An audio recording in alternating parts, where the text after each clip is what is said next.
Assalamualaikum warahmatullahi wabarakatuh. Innal hamdalillah nahmaduhu wa nasta'inuhu wa nastahdihi wa nastaghfiruh wa na'udzu billahi min shururi anfusina wa min sayyiati a'malina. Man yahdihillahu fala mudilla lahu ومن يضلل فلا هادي له. أشهد أن لا إله إلا الله وحده لا شريك له وأشهد أن محمدا عبده ورسوله. اللهم صل وسلم على محمد وعلى آله وصحبه والتابعين بإحسان إلى يوم الدين. Amma ba'd. Rabbi syarah li sadri, wahai Tuhanku, lapangkanlah dadaku ini. Wa yassir li amri, dan permudahkanlah urusanku. Wahlul 'uqdatam min lisani, dan uraikanlah kekeluhan lidahku. Yafqahu qawli, supaya mereka memahami kata-kataku ini. Rabbi zidni ilma, wahai Tuhanku, tambahkanlah ilmu kepadaku. Allahumma faqihna fid din, ya Allah, kurniakan kepada kami kefahaman tentang agama. Wa 'allimna ta'wil, dan ajarkanlah kepada kami ilmu ta'wil, ilmu memahami Al-Quran. Wahdinas siratal mustaqim, dan tunjukkan kepada kami jalan Engkau, jalan yang lurus. Amin ya rabbal alamin. Saudara-saudari, sahabat sahabiah, muslimin muslimat, mudah-mudahan kita semua pada malam ini sentiasa dirahmati oleh Allah Subhanahu wa taala. Kita diberikan keampunan, maghfirah akan segala dosa-dosa kita, dan kita mengharapkan taufik dan hidayah daripada Allah taala jua.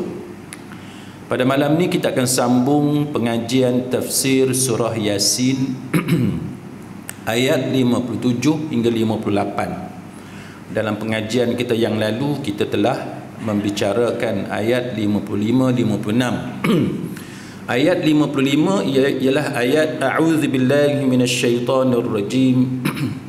Inna ashabal jannatil yawma fi syughulin fakihun. Sesungguhnya penghuni syurga pada hari itu bersenang lenang dalam kesibukan mereka. Hum wa azwajuhum fi zilalin 'alal araiki muttaki'un. Mereka dan pasangan mereka, isteri mereka, mereka berada di tempat yang teduh, bertelekan di atas pelamin-pelamin. Itu antara yang kita telah bicarakan dalam kuliah kita yang lalu. Dan dalam kuliah yang lalu kita telah membicarakan kenapa disebut tentang pelamin, kenapa diceritakan tentang kesibukan ahli-ahli syurga, apa nikmat yang mereka sibuk itu, dan sebagainya. Jadi pada malam ni kita akan sambung ayat 57 hingga 58, iaitu firman Allah Subhanahu wa taala, lahum fiha fakihatun wa lahum ma yadda'un. Dalam syurga itu mereka memperolehi buah-buahan dan memperolehi apa sahaja yang mereka pinta. Salamun qawlan min rabbir rahim. Kepada mereka dikatakan salam sebagai ucapan selamat daripada Tuhan yang Maha Penyayang. Jadi itu antara ayat yang kita akan pelajari pada malam ini. Baik, sidang hadirin mukminin, apa yang disebut pada ayat yang ke-57, lahum fiha fakihah, lahum fiha fakihah. Apa kata Imam Ibn Kathir dalam tafsir Al-Azimnya? Dia kata bahawa maksud dia ialah dalam syurga itu penghuni syurga memperolehi buah-buahan. Maksud dia pelbagai jenis buah-buahan, macam-macam jenis buah yang ada dalam tu. Lepas tu walahum ma yad'un, dan mereka memperolehi apa yang mereka minta. Maka Imam Ibn Katsir dia bawa satu riwayat. Dia kata qala Ibnu Abi Hatim, dia kata Ibnu Abi Hatim kata telah menceritakan kepada kami Muhammad ibnu Auf Al-Himsi, telah menceritakan kepada kami Uthman bin Sa'id bin Kathir bin Dinar, telah menceritakan kepada kami Muhammad ibnu Muhajir daripada Ad-Dhahhak Al-Ma'afiri, daripada Sulaiman ibnu Musa, telah menceritakan kepadaku Quraib bahawa dia pernah mendengar Usamah bin Zaid mengatakan bahawa Rasulullah sallallahu alaihi wasallam pernah bersabda. Apa kata Nabi? Nabi kata ala hal musyammir ilal jannah. Nabi kata adakah orang yang ingin masuk syurga? Fa innal jannah, kerana sesungguhnya syurga itu apa? Nabi kata syurga itu keindahan dia tidak dapat dibayangkan. Syurga itu demi Tuhan Kaabah, wa rabbil Kaabah, Nabi kata demi Tuhan Kaabah sesungguhnya merupakan nur, cahaya yang berkilauan, wangian yang semerbak aromanya, gedung-gedung yang kukuh, syurga yang mengalir, buah-buahan yang masak ranum, isteri pasangan yang cantik jelita, perhiasan yang banyak, tempat tinggal yang abadi di negeri yang penuh dengan keselamatan, buah-buahan yang segar, kebaikan dan nikmat yang melimpah ruah di tempat yang tinggi lagi menyenangkan. Lalu para sahabat berkata, wahai Rasulullah, kamilah orang-orang yang sedang mengadakan persiapan, preparation untuk memasukinya. Lalu Rasulullah sallallahu alaihi wasallam bersabda, katakanlah insya-Allah. Yang ni yang kita selalu pesan. Bila sebut syurga, kita kata kita nak masuk syurga, dan kita sambung dengan perkataan insya-Allah. Kan ini antara yang disebut oleh para ulama kepada kita berdasarkan kepada nas-nas yang kita sebut sebentar tadi. Baik, jadi sidang hadirin mukminin pada malam ni, ayat daripada surah Yasin yang kita baca menceritakan di antara apa yang ada dalam syurga. Maka dalam syurga itu, sebagaimana yang kita ceritakan sebelum ini, di dalam syurga itu ada pelbagai nikmat daripada Allah Subhanahu wa taala. Dan salah satunya yang disebut dalam ayat yang kita pelajari pada malam ini ialah dalam syurga itu ada buah-buahan. Maka Allah Subhanahu wa taala sebenarnya banyak ayat-ayat yang menceritakan tentang buah yang ada dalam syurga.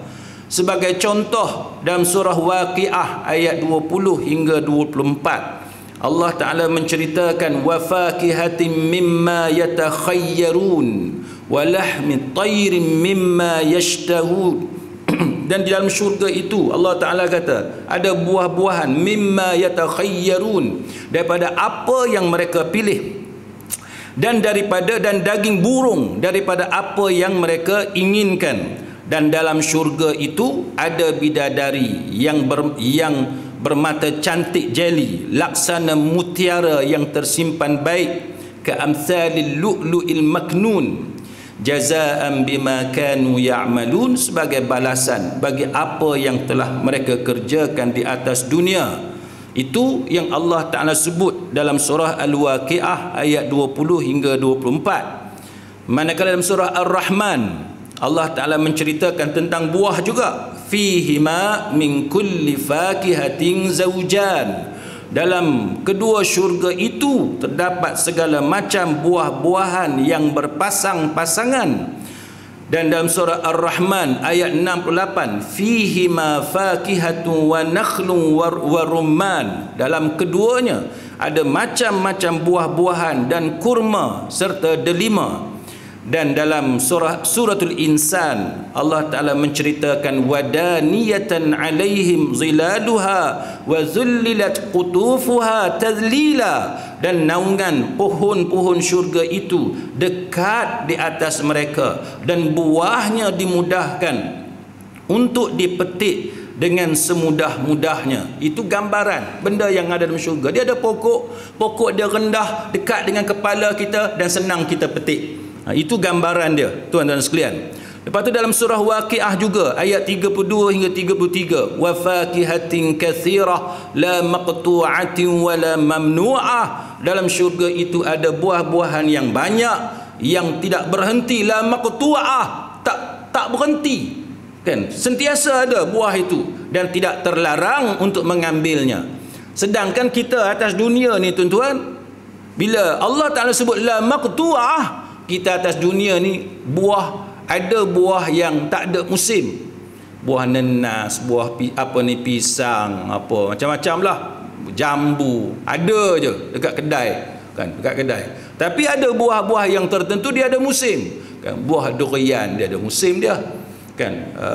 Lepas tu harum manis kat perlih kita ni tuan-tuan, dia ada musim dia bukan sepanjang masa. Pasal apa? Sebab ada buah dia sangat sensitif kepada cuaca. Dia sangat sensitif kepada air hujan yang turun. Kalau hujan turun banyak, maka dia tak boleh mengeluarkan buah, kan. Itu antara perangai yang ada pada buah-buah ini, yang mana dia tidak sama, menyebabkan kita ada masa kita boleh dapat buah yang elok, ada masa kita tak dapat buah yang elok. Ada masa buah tu sangat banyak, kita boleh pilih macam-macam sampai harga pun turun. Ada masa harga sangat tinggi sebab kita tak ada pilihan dan sebagainya. Itu atas dunia. Tapi dalam syurga tidak ada istilah buah tadi tak ada bekalan. Sebab Allah Ta'ala sebut wa fakihatin katsirah, buah-buahan dalam syurga itu banyak, la maqtu'ah, dan dia tidak berhenti, kan, non-stop, wala mamnu'ah, dan tak ada siapa pun yang boleh larang kita daripada kita mengambil buah-buahan tersebut. Jadi itu yang disebut di dalam Al-Quran oleh Allah Subhanahu wa Ta'ala dalam surah yang pelbagai. Baik. Maka dalam ayat ni tuan-tuan sekalian, Allah Ta'ala juga disebut bahawa dalam surah Al-Baqarah contohnya Allah Ta'ala menyebut wa basyiril ladzina amanu wa amilus salihat, dan sampaikanlah berita gembira kepada mereka yang beriman dan beramal saleh, anna lahum jannatin tajri min tahtihal anhar, bahawa bagi mereka disediakan syurga yang mengalir sungai-sungai di dalamnya. Kullama ruziqu minha min thamaratir rizqa, setiap kali mereka diberi rezeki buah-buahan dalam syurga itu, mereka mengatakan inilah yang pernah diberikan kepada kami dahulu. Makna bila dia tengok yang tu, dia teringat hak inilah yang kami pernah ada dulu, yang kami pernah makan, yang kami pernah menikmati. Maka itu antara sebab tuan-tuan sekalian, sebahagian mufassirun mengatakan bahawa sifat-sifat buah yang ada dalam syurga tu, dia akan mengingatkan kita kepada buah yang ada atas dunia, kan. Atas dunia ni tuan-tuan, sebutlah macam-macam jenis buah. Maka orang yang tidak bernasib baik, orang yang tidak ada kemampuan, yang tidak ada duit, maka dia hanya boleh memandang sahaja. Sebut musang king sebagai contoh, kan. Saya bukan tahu sangat pasal durian ni. Musang king tuan-tuan, saya duk tanya orang, dia orang kata musang king pun ada grade macam-macam. Kita hak jenis sekali-sekala jumpa musang king ni, kita dalam kepala kita musang king ni satu je.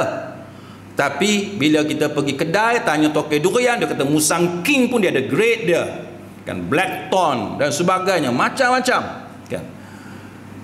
Jadi bagi orang yang tak ada duit, kadang-kadang buah durian tu sebiji pun 100 lebih, 200. Saya ada satu orang kawan lawyer, kan, family dia celebrate birthday dia macam mana? Bagi hadiah, kan, bagi hadiah hari jadi. Apa dia hadiah hari jadi dia? Buah durian. Buah durian. Tak pernah orang bagi buah hadiah hari jadi buah durian. Biasa kita dengar hadiah hari jadi ni kereta, hadiah hari jadi ni motosikal, hadiah hari jadi ni kek, macam-macam lah. Hadiah hari jadi ni apa? Ini barang kemas. Kalau orang perempuan barang kemas. Hadiah hari jadi apa dia? Melancung pergi mana, macam-macam. Tapi tu kali pertama saya tengok dalam FB kawan-kawan saya, dia dapat hadiah apa ni, Blackthorn. Kan? Hadiah durian Blackthorn, duri hitam. Dia kata sebiji tu dia kata dekat 200 ke 200, saya tak ingat dah, saya lupa apa ni hadiah yang keluarga dia bagi dekat dia. Jadi kita yang tengok tuan-tuan, mungkin ada di kalangan tuan-tuan setakat 200, no problem, kan, tak ada masalah. Tapi tuan-tuan kena ingat betapa ramai orang kalau buah durian sebiji harga dia 100 lebih, 200 dia takkan beli. Sedangkan dia orang baik, sedangkan dia orang yang saleh, dia orang yang semayang, dia taat kepada Allah Subhanahu wa taala, dia jaga anak dia. Berapa kali dan berapa banyak kekerapan setiap kali lalu kat dinding FB tu, FB wall tu, keluar video dia. Pasal apa tuan-tuan? Sebab teringin tapi tak mampu nak beli. Maka bila kita berada dalam syurga, bila kita nampak buah yang ada dalam syurga, buah tu sendiri yang ada dalam syurga tuan-tuan akan mengingatkan kita berperistiwa berkaitan dengan buah yang ada atas dunia. Sebab itu mufassirun bila menceritakan pasal sifat buah ni, dia ada beberapa tafsiran. Apa maksud buah yang ada dalam syurga, yang mana itu akan mengingatkan kita kepada nikmat Allah Ta'ala atas dunia. Jadi ada beberapa pendapat di kalangan mufassirun. Yang pertamanya pendapat di kalangan seperti Mujahid, Ad-Dhahak, Muqatil dan sebagainya. Dia kata apa? Dia kata maksud buah-buahan dalam syurga sama dengan buah-buahan di dunia. Dalam arti dia kata rupa, bentuk dia dan warna dia sama. Dia kata Ad-Dhahak, As-Suddi, Muqatil, dia kata apa? Dia kata maksud sama tu apa? Dia kata rupa dia sama. Kalau durian atas dunia macam tu rupa dia, maka durian dalam syurga pun rupa dia macam tu. Kalau apple atas dunia rupa dia macam tu, apple dalam syurga pun rupa dia macam tu. Saya baru ni tengok gambar durian yang tak ada duri. Tuan-tuan biasa jumpa durian tak ada duri. Saya kata durian apa tak ada duri? Nama pun durian, duri.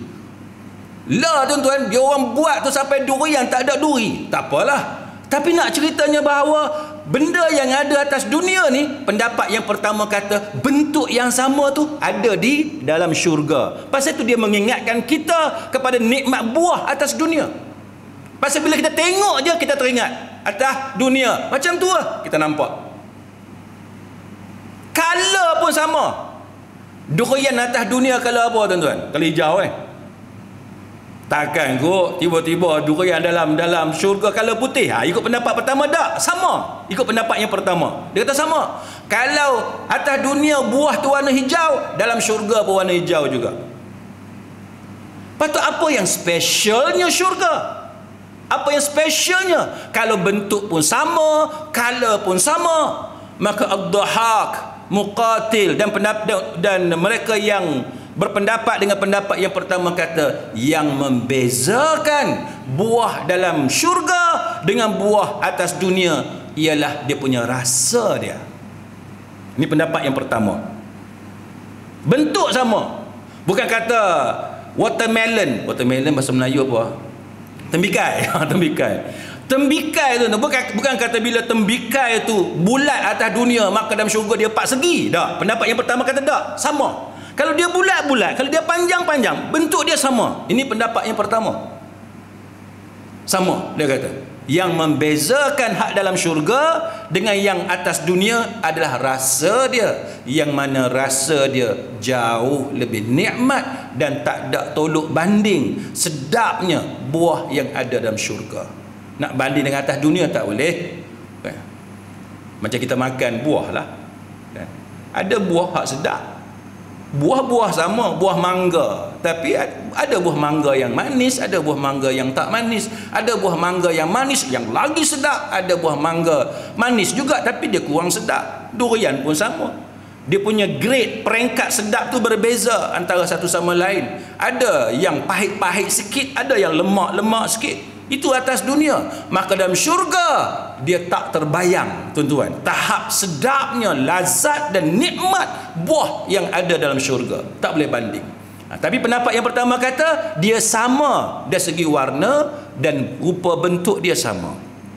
Siapa yang kata ni? Mujahid, Ad-Dhahhak, Muqatil dan seumpamanya. Yang kedua, pendapat yang kedua, mereka kata apa?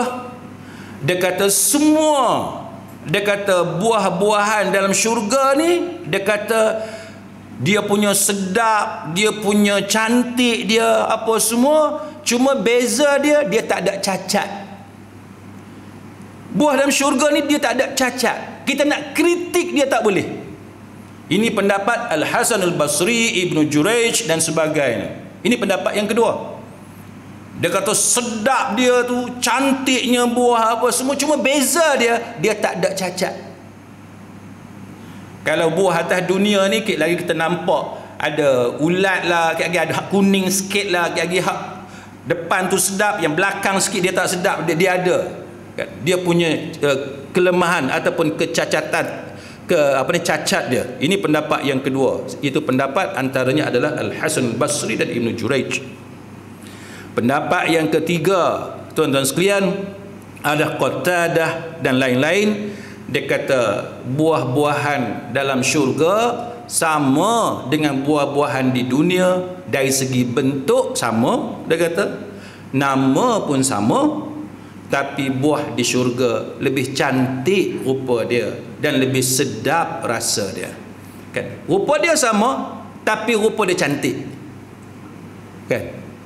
Macam kita lah, kan? Adik-beradik nampak sama, tapi hak ni dia lebih sempurna, kulit dia lagi cantik dan sebagainya. Macam tu. Kan?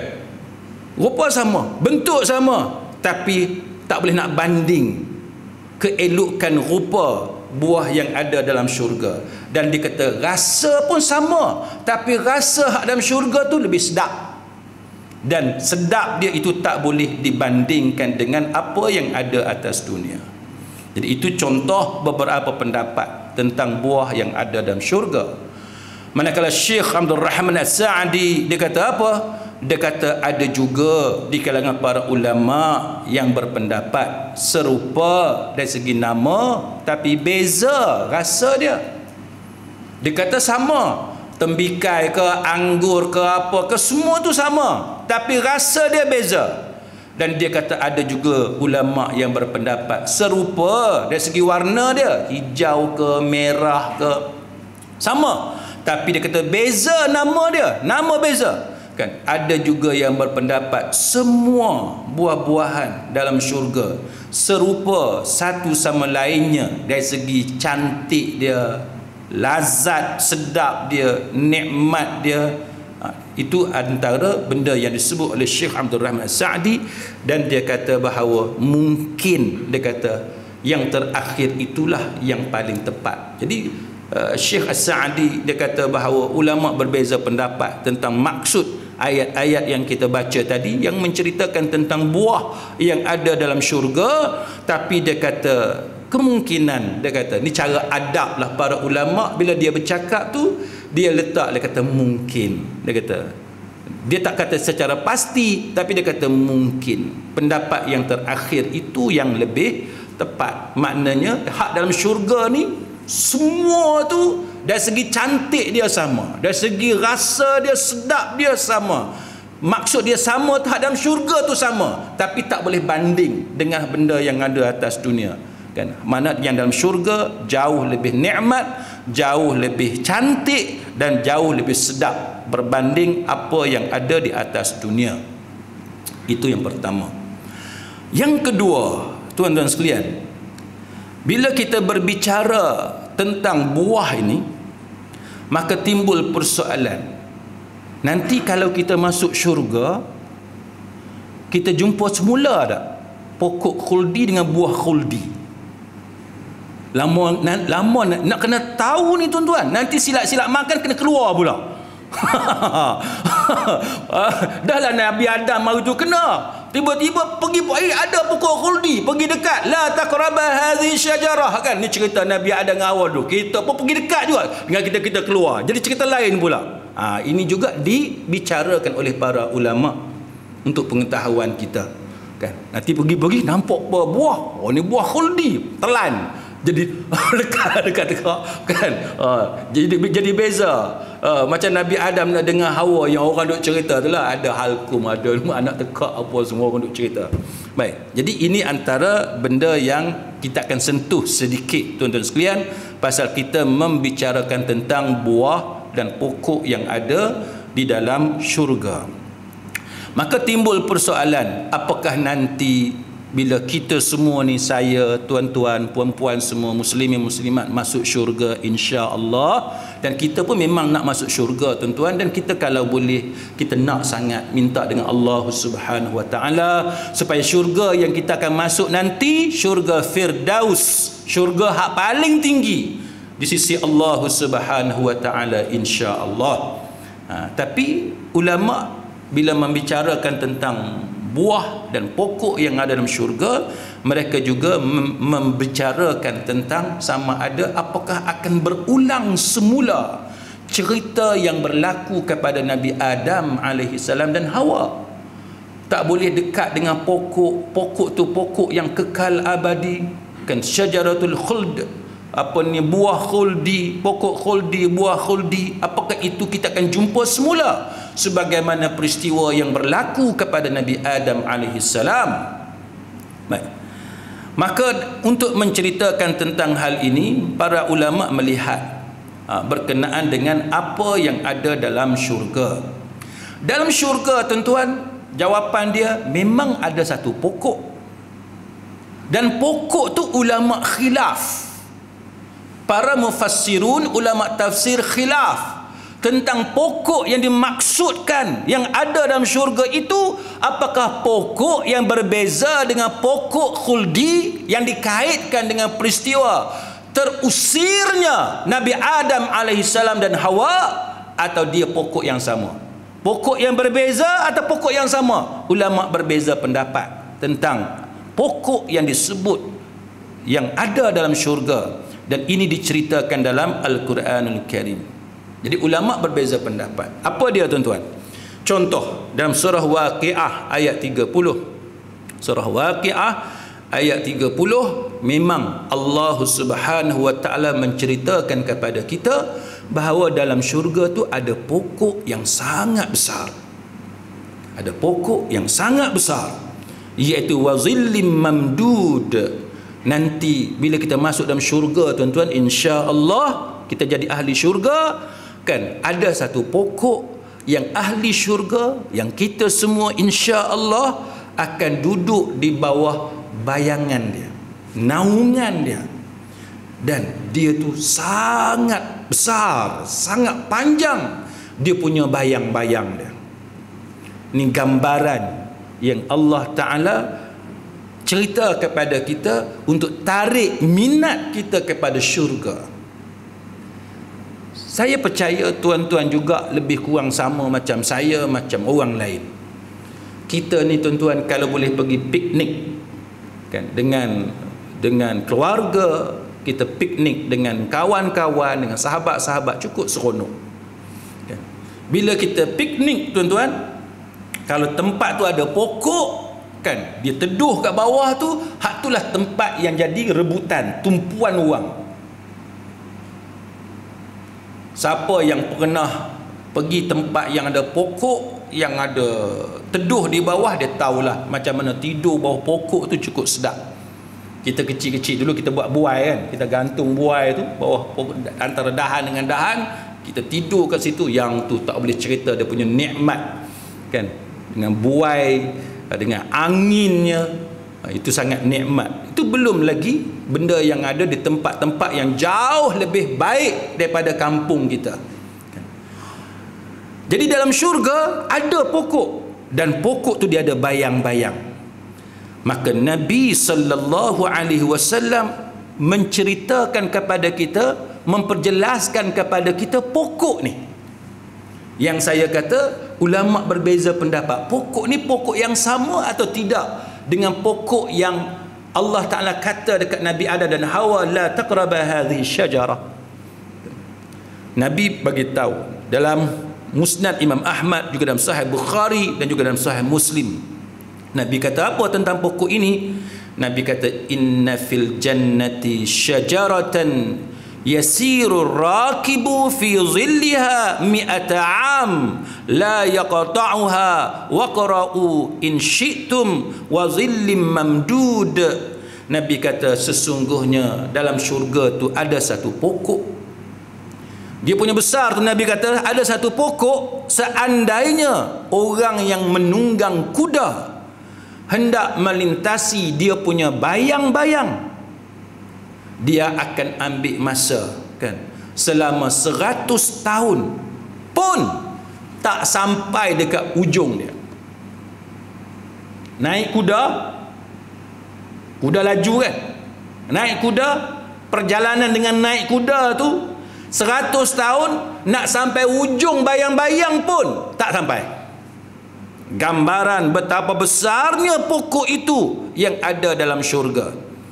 Dan Nabi sebut, waqra'u in syi'tum wa zillim mamdud, bacalah firman Allah, teduhan bayangan yang sangat panjang. Ini surah Waqiah yang kita baca tadi.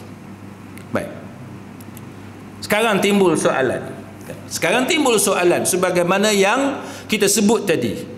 Apakah pokok ini merupakan pokok yang melibatkan kisah yang berlaku kepada Adam alaihissalam dan Hawa? Kalaulah pokok yang sama, adakah kita juga masih dilarang untuk mendekatinya? Kalau mendekatinya, apakah akibat yang akan berlaku kepada kita?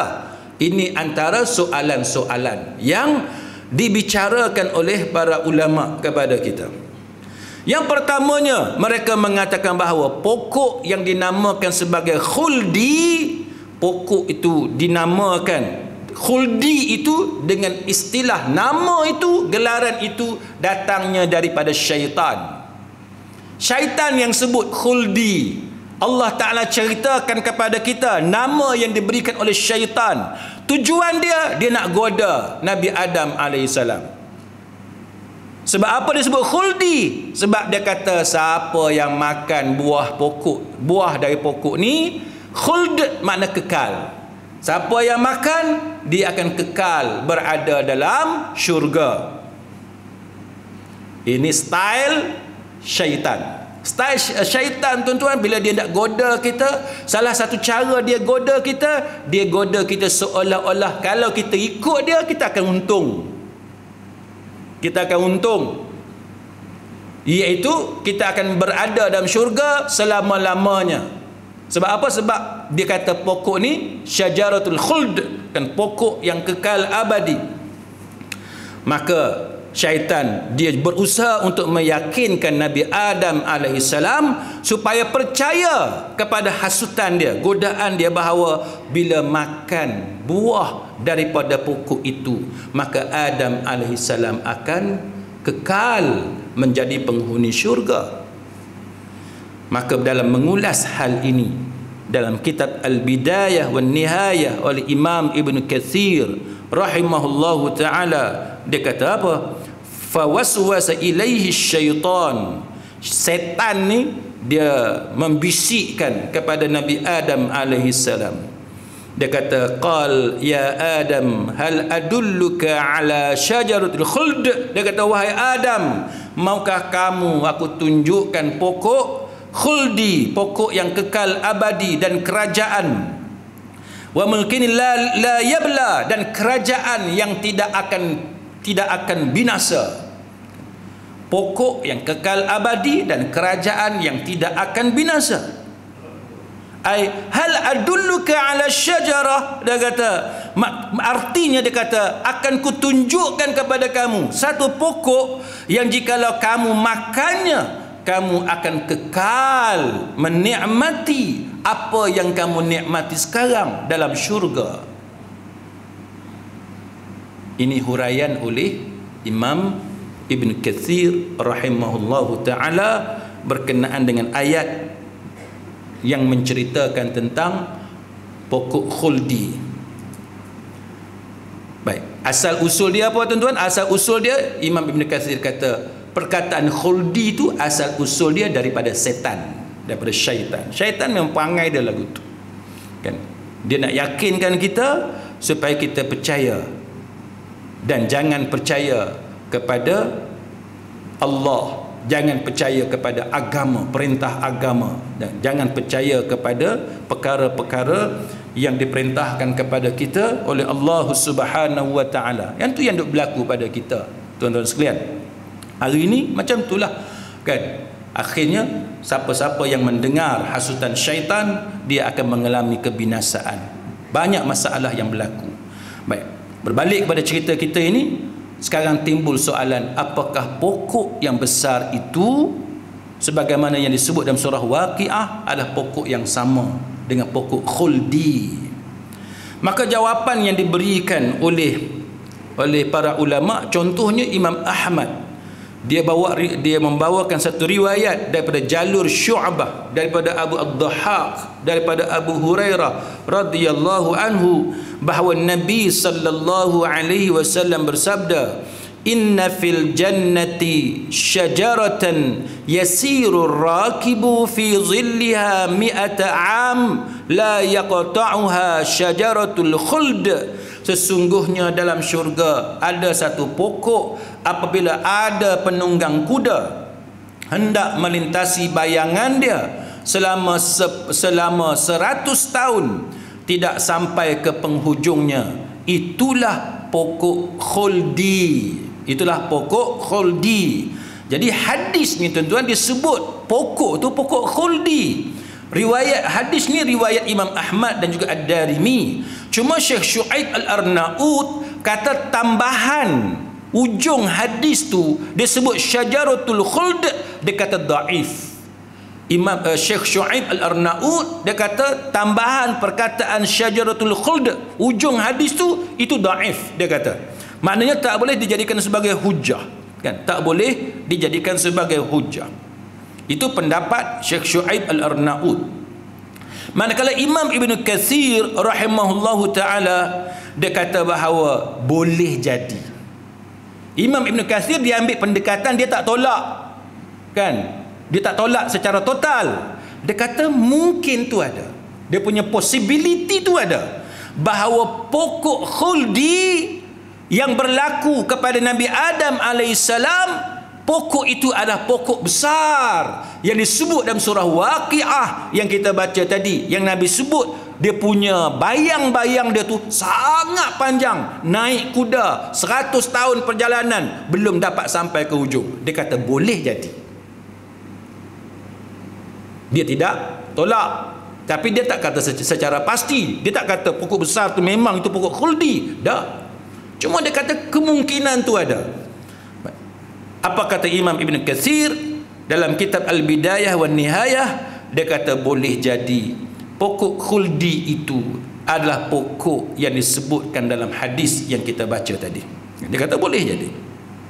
Cuma ramai lagi ulama-ulama lain yang mengingkari pokok khuldi itu dalam syurga. Dia kata tak ada. Dia kata ni cerita ujian Allah hanya kepada Nabi Adam alaihissalam. Bila kita nanti masuk, pokok khuldi tak ada. Jadi tuan-tuan jangan takut lah, kan? Masuk syurga, oh, nak kena cari balik ke apa kaset ke video dia ada. Tak ada cerita tu, tak ada dah. Tak perlu ada kebimbangan. Dalam syurga tidak ada kebimbangan. Dalam syurga tidak ada lagi kekhawatiran. Sebab apa yang berlaku tentang pokok khuldi itu hanyalah ujian kepada Nabi Adam alaihissalam sahaja. Bila kita nanti insya-Allah kita masuk dalam syurga, tidak ada lagi ketakutan, tidak ada lagi kebimbangan, dan tidak ada lagi kekhawatiran. Tak ada. Tak ada kata oh hak ni tak boleh, hak ni tak boleh. Tak, tidak ada lagi larangan tersebut sebagaimana larangan yang menjadi ujian kepada Nabi Adam alaihissalam. Dan Imam Ibn Katsir juga disebut pendapat guru kepada Imam Bukhari, nama dia Imam Ghundar. Imam Ghundar adalah guru kepada Imam Bukhari. Imam Ibn Katsir dia menakalkan pendapat Imam Ghundar yang merupakan tok guru kepada Imam Bukhari. Apa kata Imam Ibn Katsir? Dia kata qala Ghundar, telah berkata Ghundar, yakni tok guru kepada Imam Bukhari, qultu li Syu'bah, aku berkata kepada Syu'bah, hiya syajaratul khuld, qala laisa fiha hiya.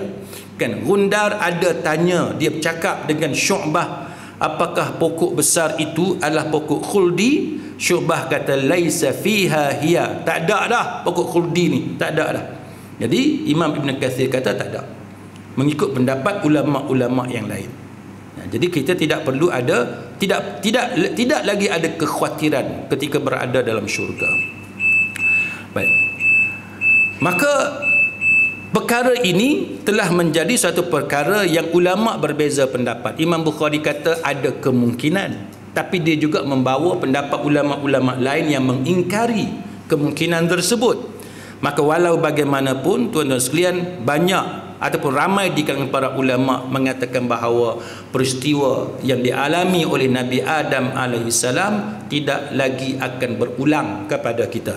Ia hanya satu-satunya peristiwa yang hanya berlaku kepada Nabi Adam alaihissalam. Jadi tidak ada lagi istilah ataupun kejadian yang mana dalam syurga akan diusir semula manusia yang mendekati mana-mana pokok yang ada dalam syurga. Tak ada dah.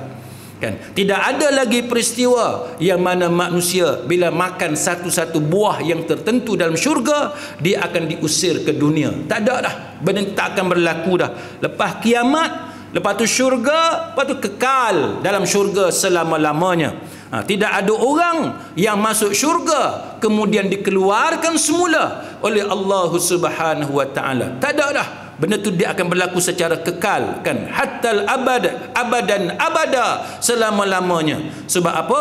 Sebab dalam surah Hijr ayat 45 hingga 48 Allah Taala menyebut innal muttaqina fi jannatin wa uyun, sesungguhnya orang-orang yang bertakwa itu dia berada dalam syurga, taman-taman yang dekat dengan mata air, udkhuluha bisalamin aminin, dikatakan kepada mereka masuklah ke dalamnya dengan sejahtera lagi aman damai. Wa naza'na ma fi sudurihim min ghillin ikhwanan ala sururin mutaqabilin la yamassuhum fiha nasabun wa ma hum minha bimukhrajin. Dan kami lenyapkan segala rasa dendam. Tak ada dah sakit hati berdendam dengan siapa-siapa. Kami lenyapkan segala rasa dendam yang ada dalam hati mereka, sedangkan mereka rasa bersaudara, duduk saling berhadap-hadapan di antara satu sama lain di atas pelamin-pelamin. Mereka tidak rasa penat di dalamnya dan mereka sekali-kali tidak akan dikeluarkan dari syurga itu. Ini dalam surah Al-Hijr ayat 45 hingga 48. Allah Ta'ala sendiri kata, wa ma hum minha bimukhrajin, mereka tak akan dikeluarkan dah daripada syurga itu. Jadi tuan-tuan tak perlu rasa takut pasal ada pokok khuldi ataupun makan buah khuldi di dalam syurga. Pasal apa? Kerana Allah Ta'ala sebut dalam Al-Quran dengan jelas, bila masuk dalam syurga tidak lagi akan dikeluarkan daripada syurga tersebut. Dan begitu juga dalam fatwa-fatwa yang ada sekarang ini, antaranya disebut jikalau pokok yang disebutkan dalam Al-Quran adalah pokok yang disebutkan dalam hadis, berarti pokok itu ada hingga sekarang dan tidak dilarang bagi penghuni syurga di hari akhirat nanti untuk memanfaatkannya. Tak ada masalah nak pergi dekat ke, nak manfaat, nak menikmati ke apa ke, nak makan buah dia ke, tidak ada larangan. Kerana Nabi sallallahu alaihi wasallam menyebut pokok besar itu sebagai motivasi kepada kita untuk mendapatkannya, sehingga mereka berusaha melakukan amalan-amalan supaya dapat memasuki syurga dan dalam syurga nanti tidak ada lagi benda-benda yang diharamkan kepada kita. Tak ada dah. Cerita halal haram ni tuan-tuan, cerita atas dunia. Dalam syurga tak ada dah halal haram. Nasi itik atas dunia je tuan-tuan.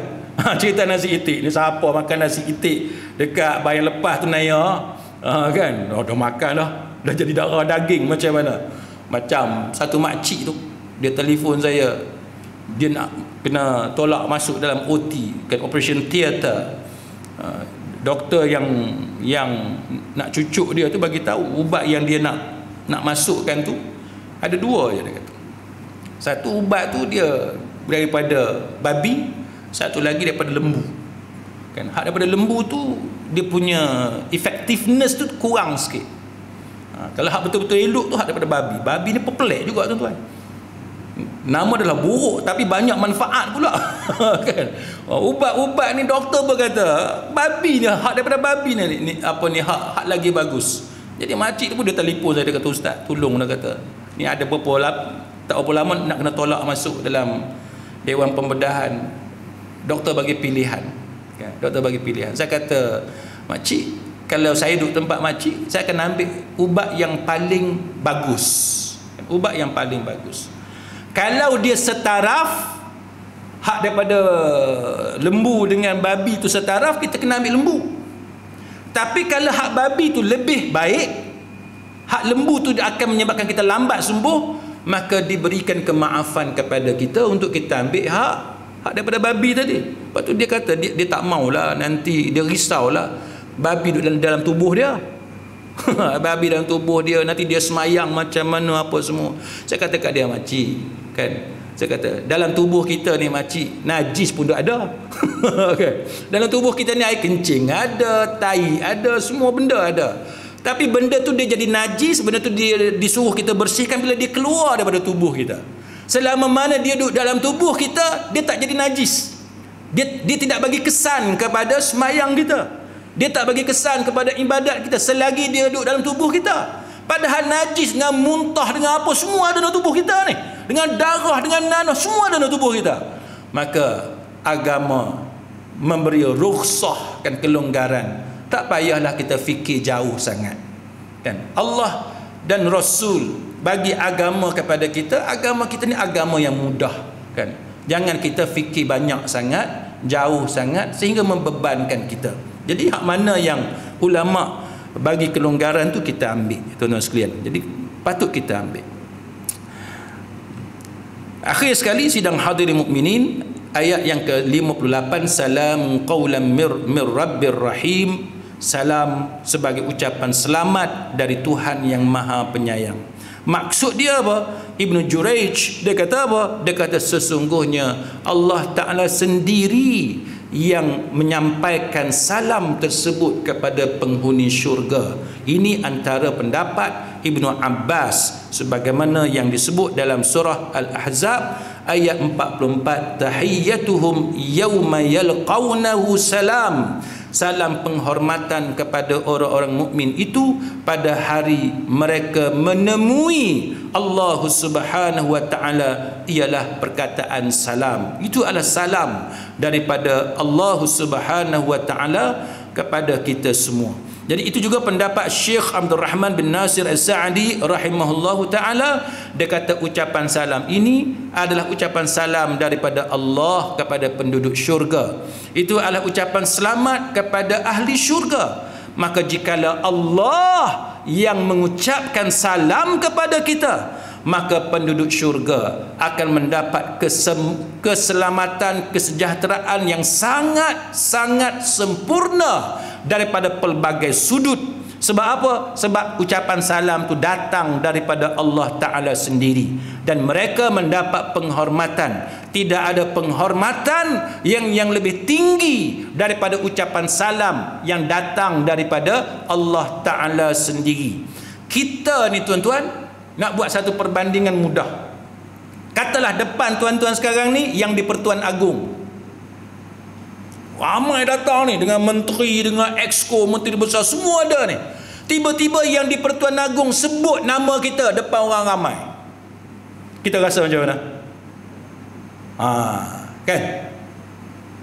Tak boleh nak cerita ni tuan-tuan. Kalau yang di Pertuan Agong sebut nama kita depan semua ni pembesar-pembesar negara, itu baru yang di Pertuan Agong.